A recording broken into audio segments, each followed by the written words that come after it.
नमस्कार दोस्तों, Nifty inside की एक और वीडियो में आपका स्वागत है। हम लोग बेसिक ऑफ कैंडल स्टिक का पहला पार्ट कंप्लीट किए थे। अभी ये दूसरा पार्ट है उसका। इस वीडियो में हम लोग समझेंगे कि ये कैसे कैंडल स्टिक का पीछे का जो साइकोलॉजी होता है वो किस तरह से काम करता है। पहले हम रिवाइज करने का प्रयास करते हैं कि लास्ट डे जो हम लोग बेसिक ऑफ कैंडल स्टिक में जिस चीज़ का चर्चा किए थे उसका क्या मीनिंग है। तो हम लोगों ने ये बोला था कि कभी भी हम लोग उस कैंडल को कंसिडर करेंगे, उसको इम्पोर्टेंस देंगे जिस कैंडल का साइज बड़ा होगा। तो ये आपके सामने में जो चार्ट खुला हुआ है, ये एसर मोटर का है। चार्ट को रीड करने के लिए क्या बोले थे कि यहाँ पे जो रहेगा वो कंपनी का नाम रहेगा। यहाँ पे टाइम रहता है, टाइम फ्रेम की किस टाइम फ्रेम में आप देखना चाहते हो। ये कैंडल साइज होता है, ये कैंडल कौन सा कैंडल आप देख रहे हो। ठीक है, इंडिकेटर के बारे में हम लोग चर्चा बाद में करेंगे, पहले कैंडल्स के बारे में चर्चा कर लेते हैं। तो हम लोग मोरा बाजू के बारे में जाने। मोरा बाजू उस कैंडल को बोलते हैं जो स्ट्रॉन्ग सेंटीमेंट को दर्शाता है, मतलब कि अगर वो ग्रीन बना हुआ है तो प्राइसेस ऊपर जाएगा। अच्छा, तो पहले हम लोग एक चीज और बोले थे कि ग्रीन कैंडल बन रहा है, इसका मतलब क्या हुआ, वहां पे बाइंग हुआ है। रेड कैंडल बन रहा है, उसका मतलब क्या हुआ, वहां पे सेलिंग हुआ है। तो जब भी मारा बाजू में क्या होता है कि कैंडल से जब ग्रीन होता है तो मारा बाजू ग्रीन कैंडल बनता है तो there is a higher chances कि प्राइसेस और ऊपर जाता है। मारा बाजू रेड कैंडल बनता है तो देर इज चांसेस कि प्राइसेस और नीचे जाएगा। ठीक है। फिर हम लोगों ने इस हैमर को भी समझा था कि एक हैमर अगर बनता है। फिर हम लोगों ने डोजी को भी समझा था। अगर आप देख नहीं, पिछला वीडियो नहीं देखें तो एक बार देख लीजिएगा, क्योंकि ये फिर से रिपीटिशन हो जाएगा उस चीज। तो आज हम लोग डबल कैंडल को समझने का प्रयास करते हैं। एक सिंगल कैंडल को तो समझ लिए कि डोजी है, हैमर है, ठीक है, इन्वर्टेड हैमर है, ये सब चीज को तो हम लोग समझ लिए। अब डबल कैंडल को समझते हैं, जो जो जो जैसे एक एग्जांपल है कि बुलिश इनगल्फिंग किसको बोलते हैं, बियरिश इनगल्फिंग किसको बोलते हैं। ठीक है। देखिए, अगर आप एक सिंगल कैंडल को समझ लीजिएगा ढंग से तो आपको डबल कैंडल भी आराम से समझ में आ जाएगा। जैसे मैं समझाता हूँ, जैसे अगर मान लो कि एक सिंपल एक साइकोलॉजी को समझने का प्रयास करें, इस पर्टिकुलर कहीं पे भी देखते हैं, इस पर्टिकुलर जगह से यहाँ पे क्या हुआ, इस कैंडल में बाय हुआ है तो यहाँ से प्राइसेस ऊपर गया। ये किस टाइप का कैंडल था, ये था हैमर। यहाँ से प्राइसेस खींच करके ऊपर लेके जाएगा, यहाँ से भी फिर से प्राइसेस खींच के ऊपर लगे। तो देखो, अगर इस पर्टिकुलर कैंडल को देखोगे तो इससे क्या फील होता है कि प्राइसेस नीचे लेवल पे आया था, बट कहीं ना कहीं एक बायर्स अवेलेबल था, क्योंकि बायर्स क्या किया, प्राइसेस को ऊपर लेके चला गया। ठीक है। यहाँ पे भी क्या हुआ कि बायर्स नीचे आया था, सॉरी, प्राइसेस नीचे आया था, बट बायर्स क्या किया, प्राइसेस को फिर से ऊपर लेके चला। इस पर्टिकुलर कैंडल में क्या हुआ, ये वीक का क्या मतलब हुआ कि बायर्स फिर से इसको ऊपर लेके गया, यहाँ पे से सेलर्स इसको नीचे लेके आ गए। इतना छोटा छोटा बेसिक चीज तो हम लोग समझ गए। अब हम लोग डबल कैंडल स्टिक को समझने का प्रयास करें। सबसे पहले जो कैंडल होगा उसको बोलेंगे बियरिश इनगल्फिंग। बियरिश इनगल्फिंग किसको बोले, जब एक कैंडल, जब एक ग्रीन कैंडल, एक ग्रीन कैंडल, ये कैंडल, जब एक ग्रीन कैंडल पूरी तरह से रेड कैंडल उसको ढक दे, मतलब अगर ये कैंडल है, ठीक है, ये कैंडल है, ये ग्रीन कैंडल, इसका बॉडी पार्ट पूरी तरह से कंप्लीटली इसके अंदर में आ जाए तो इसको बोलेंगे बियरिश इनगल्फिंग। अब इसको समझने का प्रयास करते हैं कि इसका मतलब क्या होता है। मान लो कि ये बायर्स था, ये बायर्स प्राइसेस को यहाँ से ऊपर लेके चला गया। अगर बायर्स यहाँ से प्राइसेस को ऊपर लेके चला गया तो यहाँ से सेलर्स आया और सेलर्स पूरे उस बायर्स को नलीफाई कर दिया, पूरे बायर्स को खत्म कर दिया। ठीक है, एकदम सिंपल शब्दों में समझो कि मान लो कि मार्केट में, एक एग्जांपल के थ्रू इस तरह से समझो कि कोई प्राइस को गिराना चाहता है। ठीक है, जैसे मान लो प्याज का प्राइस है, प्याज का प्राइस मान लो कि कोई होर्डिंग करके रखा हुआ था, होर्डिंग करके रखा हुआ था जिस वजह से प्राइसेस जो है ना वो अचानक से ऊपर की ओर चला गया, प्याज का दाम तो 20 रुपए से 40 रुपए चला गया। ठीक है, वो किस कारण से था, क्योंकि डिमांड बढ़ रहा था, सप्लाई घट रहा था, इस वजह से प्राइसेस ऊपर गया।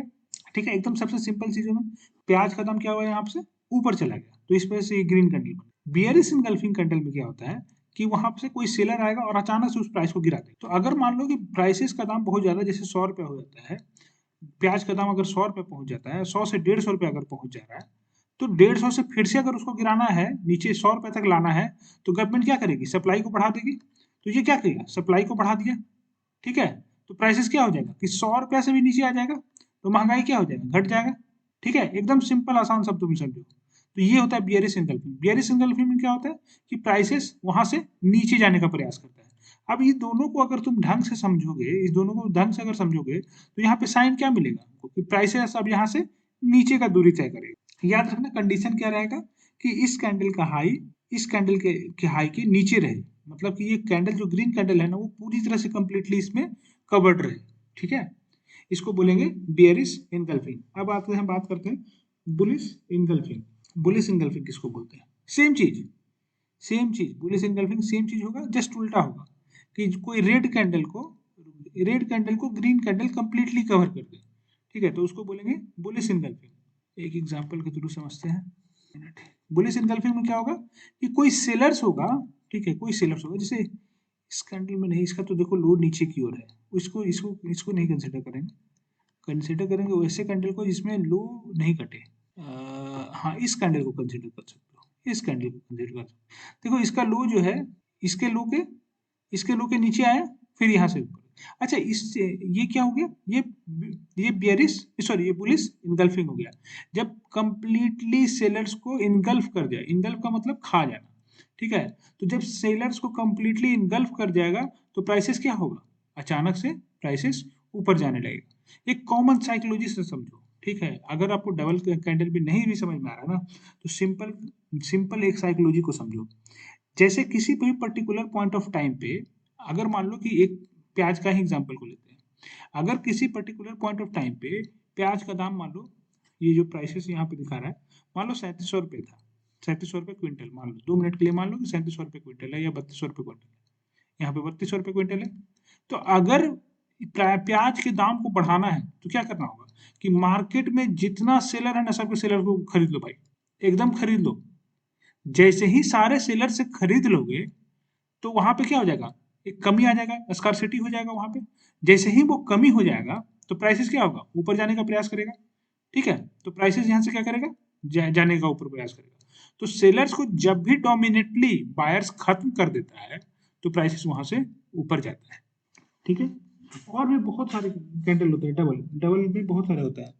जैसे और भी कैंडल्स को देखने का प्रयास करते हैं, ठीक है, और भी कैंडल्स को देखने का प्रयास करते हैं, समझने का प्रयास करते हैं। देखो मैं बोलूंगा कि इन इस तिकड़ा में फंसना ही नहीं, सिर्फ 2 3 4 कैंडल को ध्यान रखो, ठीक है, मोर देन सफिशियंट है, मोर देन सफिशियंट है। जैसे अभी मैंने बुलिश इनगल्फिंग बेरिश इनगल्फिंग बता दिया, इतना को ही ध्यान रख लो, वही काफी है। ज्यादा से ज्यादा इसमें क्या है ना कि लोग क्या होता है कि बहुत सारे कैंडल स्टिक को याद करने का प्रयास करने लगते हैं, उसी में से पूरा का पूरा हौच पौच हो जाता है।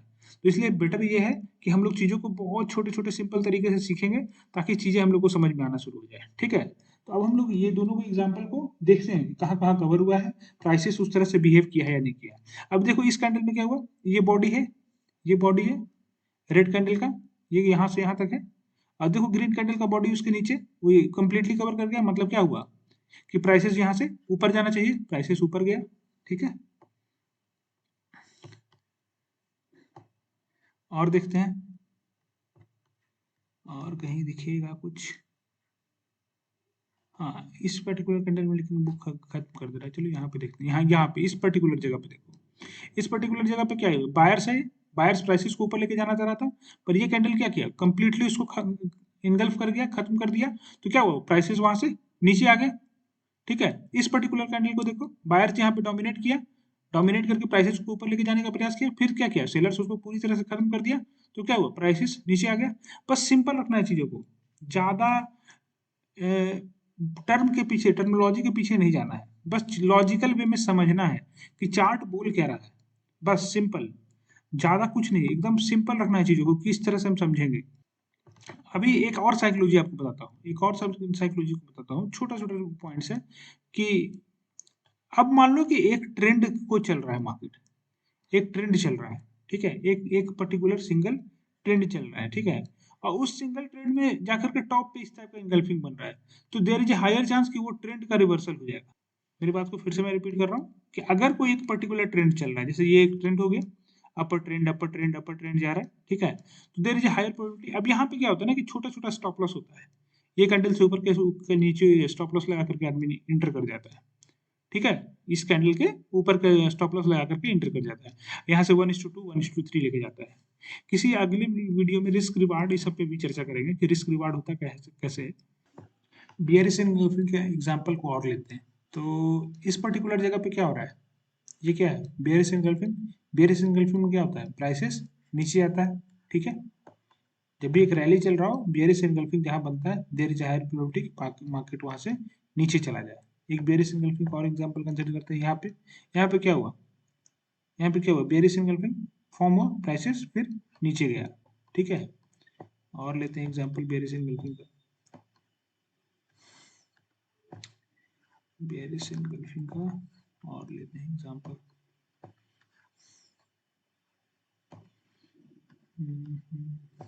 यहाँ पे इस पर्टिकुलर जगह पे फिर से ये कैंडल पूरी तरह से इनगल्फ कर गया, तो क्या हुआ, ये फिर से क्या हुआ, बेयरिश इनगल्फिंग का फॉर्मेशन हुआ। ठीक है, ये देखो यहाँ पे क्या हुआ, फिर से बेयरिश इनगल्फिंग, प्राइसेस क्या किया, नीचे गया। ठीक है, यहाँ पे देखो, यहाँ पे क्या हुआ, बेयरिश इनगल्फिंग का फॉर्मेशन हुआ, प्राइसेस क्या गया, नीचे गया। अब इसके आधार पे ट्रेड मत करने लगना, क्योंकि अगर इसके आधार पे ट्रेड करोगे ना तो इतना भी आसान नहीं है। चीजें उस तरह से देखना होगा, पहले समय बिताना होगा पूरे चार्ट पे। ठीक है, तो ये बियरिश एंगल्फिंग। अब आते हैं बुलिश एंगल्फिंग को देखते हैं, और भी एग्जांपल के थ्रू बुलिश एंगल्फिंग को समझने का प्रयास करें। बुलिश एंगल्फिंग क्या हुआ, ये पर्टिकुलर जगह पे सेलर्स को पूरी तरह से एंगल्फ कर दिया ये कैंडल। ठीक है, इस पर्टिकुलर जगह पे इसको, ये कैंडल का साइज अगर थोड़ा सा ऊपर रहता तो ये इसको भी कर सकते थे। इस पर्टिकुलर जगह पे क्या हुआ, कैंडल्स को पूरी तरह से एंगल्फ कर गया, तो इसको क्या बोलेंगे, बुलिश एंगल्फिंग। प्राइसेस यहाँ से क्या होगा, ऊपर जाएगा। ठीक है, और एग्जांपल देखने, ये देखो यहाँ पे ये भी बुलिश एंगल्फिंग का हो जाएगा एग्जांपल। ये भी बुलिश एंगल्फिंग हो जाएगा जब रेड कैंडल को कंप्लीटली एंगल्फ कर गया। ठीक है, प्राइसेस क्या होगा, यहाँ से ऊपर जाएगा। अच्छा, एक चीज और मैं समझाने का प्रयास करता हूँ। ठीक है, कि कैसे हम लोग नाम को ना याद रखें, बस इसको समझने का प्रयास करें। जैसे मैं अगर इस कैंडल को देखता हूँ, ठीक है, इस कैंडल को देख रहा हूँ, तो क्या इस कैंडल में आपको इन्वर्टेड हैमर दिख रहा है? अगर ये दोनों को बोलो तो इन्वर्टेड हैमर दिख रहा है। इन्वर्टेड हैमर किस टाइप का होता था? इन्वर्टेड होता था जब कैंडल इस तरह से हो और बॉडी नीचे में हो, इस तरह से बॉडी बनता था उसका नीचे में। तो क्या हम इसको इन्वर्टेड हैमर टाइप बोल सकते हैं? अगर ये विक को हटा दीजिए, थोड़ी देर के लिए इमेजिन करके देखिए, तो नहीं कर पा रहे तो फिर से हम एक बार प्रयास करते हैं इसको समझाने का। ये क्या हो रहा है कि यहाँ तक सेलर्स लेके गया। अब इन्वर्टेड हैमर के पीछे साइकोलॉजी को समझते हैं पहले, कि बायर्स क्या किया, प्राइस को ऊपर लेके गया, पर सेलर डोमिनेट करके प्राइसेस को नीचे लेके आया। ठीक है, तो अब आप इस कैंडल को देखिएगा, इसके वीक को थोड़ी देर के लिए दिमाग से हटा दीजिए, तो यहाँ पे क्या हो रहा है कि सेलर्स अगले दिन पूरे बायर्स के नलीफाई कर रहा है, खत्म कर रहा है। तो ये क्या बचा है, लास्ट में थोड़ा सा बॉडी बचा, तो इसको बोल सकते हैं इन्वर्टेड हैमर। ठीक है, तो कैंडल के को रीड जब करते हैं ना, तो अपना खुद का दिमाग लगाना पड़ेगा बहुत ज्यादा। ठीक है, कैंडल को किस तरह से रीड करें, जो बुक में लिखा हुआ है वो तो सबको जानकारी है, आपको खुद समझना होगा कि प्राइसेस किस तरह से शो कर रहा है। अब इस कैंडल को देखो, इस कैंडल में क्या है, ये रेड कैंडल है। ठीक है, यहाँ पे क्या हुआ, बायर्स इसको कंप्लीटली खत्म कर दिया, गैप अप ओपन हो गया। ठीक है, ये यहाँ पे क्लोजिंग हुआ होगा, इसका गैप अप ओपन होकर के अगर हम इसको कट कर दे तो क्या हो जाएगा, इन्वर्टेड हैमर। इन दोनों को अगर कैंडल को मर्ज कर दे तो ये इन्वर्टेड हैमर की तरह बन जाएगा।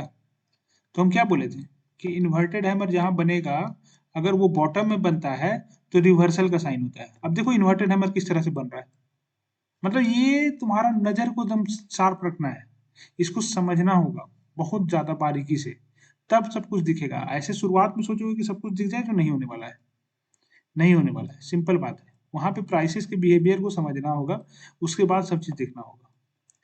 ठीक है, देखिए इसी कैंडल की बात कर रहा था। अब इसको इसको इसको इस तरह से विजुअलाइज करने का प्रयास करो, तो ये यहाँ पे क्या हो रहा है कि एक रेड कैंडल का पूरा फॉर्मेशन हो चुका है। मान लो कि यही रेड कैंडल यहाँ पे बना हुआ है। अब ये सेलर्स था, ये सेलर्स था। ठीक है, जो कि ये बायर्स था जो कि प्राइसेस को ऊपर लेके गया।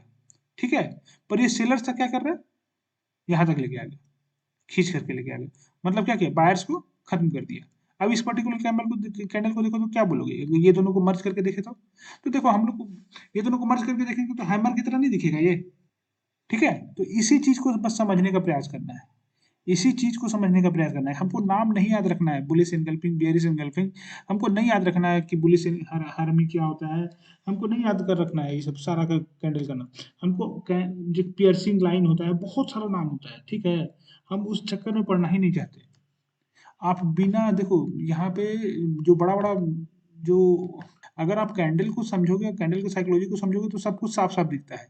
अब मैं अगर बोलूँ कि यहाँ पे एक कैंडल है हरा, और ये इतना बायर्स को कट कर दिया ना, तो ये भी एक इन्वर्टेड हैमर टाइप हो गया। बस मैं विजुअलाइज करने के लिए बोल रहा हूँ, मैं ये नहीं बोल रहा हूँ कि इससे कुछ होगा। ठीक है, मैं ये नहीं बोल रहा हूँ कि इससे कुछ आप ट्रेड कर पाओगे, अभी नहीं कर पाओगे, बट आने वाले टाइम पे जरूर कर पाओगे। चार्ट में आपको कैसा भी चार्ट रहेगा ना, मार्केट में किसी भी तरीके का सिनेरियो बना रहेगा, मैं बेसिक बेसिक चीज, बहुत सारा चीज बता दूंगा ना, आपको कभी मार्केट में दिक्कत होगा ही नहीं। किसी सेटअप का जरूरत नहीं है, कोई इंडिकेटर लगाने का जरूरत नहीं है, सिंपल प्राइस के बिहेवियर को देख करके आपको समझ में आ जाएगा कि प्राइस ऊपर जाने वाला है या नीचे जाने वाला है। ठीक है, छोटा छोटा एसएल्स पे काम करना होता है, बस छोटा छोटा एसएल्स पे। दिक्कत कहाँ होता है? दिक्कत होता है माइंड को कंट्रोल करने में। सबसे बड़ा दिक्कत वहीं पे आता है। देखो तो ये बेयरिश इनगल्फिंग हो गया, कैंडल का साइज बड़ा, क्या बोले थे कि कैंडल का साइज बड़ा रहेगा उसको ज्यादा इंपॉर्टेंस देंगे। तो ये क्या हुआ? बियरिश इनगल्फिंग बना, प्राइसेस यहाँ से ऊपर गया, बियरिश इनगल्फिंग बना, बट किसको इंपॉर्टेंस देंगे? इसको इंपॉर्टेंस देंगे या इसको इंपॉर्टेंस देंगे? बायर्स यहाँ पे बैठा हुआ है या सेल्स यहाँ पे बैठा हुआ है? तो जो हम हमेशा बोले क्या कि बड़े कैंडल को इंपॉर्टेंस देंगे छोटे कैंडल के मुकाबले। देखो प्राइसेस को फिर से ऊपर ले गया, यहाँ पे डोमिनेट कौन किया? ये जो बायर्स था।